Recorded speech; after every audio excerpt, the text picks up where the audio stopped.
So, welcome back again mga ka-drawing. Andito na naman ang idol nyo, Eknop. Sheesh! So, ang pag-uusapan natin ngayong araw ay ang pagko-commute.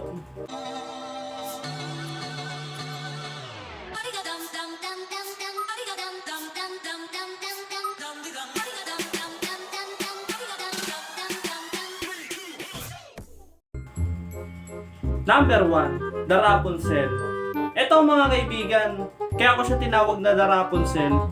Ito yung akala mo merong commercial ng shampoo sa loob ng jeep. Yung tipo pag sumakay sa tabi mo, pag ganto-ganto yung buhok niya. Aba kaibigan, hindi lang ikaw ang mag-isa sa jeep. Baka sa'yo ko isakal yung buhok mo. Number 2, the smokers. Ito mga kaibigan, isa to sa mga nakakaperwisyo para sa akin eh. Kasi tulad ko, may hika akong paano pa naman yung ibang tao, di ba? Yung hindi nagsisigarilyo. Sana naman mga kaibigan, bago kayo sumakay ng jeep, ubusin nyo na yung sigarilyo nyo bago kayo umakyat ng jeep. Hindi lang naman basta sigarilyo, vape, kung ano man may usok na yan. Tsaka naman may nakapaskil na sa unahan mga kaibigan. No smoking, sana naman maintindihan nyo. At saka yung para sa mga driver natin dyan, boss, baka naman, sumunod ka muna.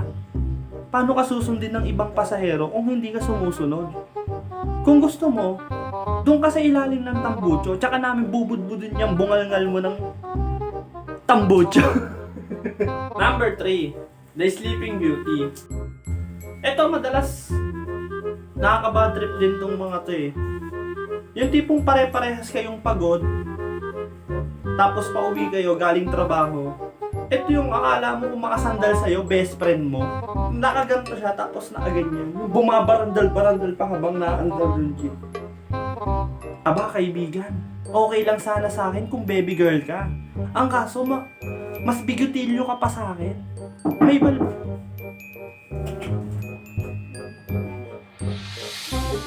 kinatok tayo ni Commander dahil kay baby girl. Number 4, the pasuyo. Isan bang napapasakay ka sa gitna ng jeep?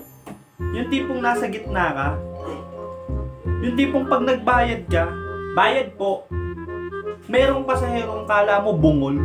Yung hindi ka naririnig, yung hindi ka pinapansin, kaibigan. Bayad po. Pwede pong pasuyo ng bayad. Aba kaibigan, iabot mo. Kung ayaw mong mag-abot ng bayad, huwag kang umupo sa unahan.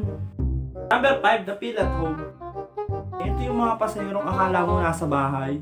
Kung umupo eh parang pa ganyan. Huwag ka, nakataas pa yung paa niyan. Kaibigan, ikaw lang ba? Ikaw lang ba? Ikaw lang ba ang nagbabayad?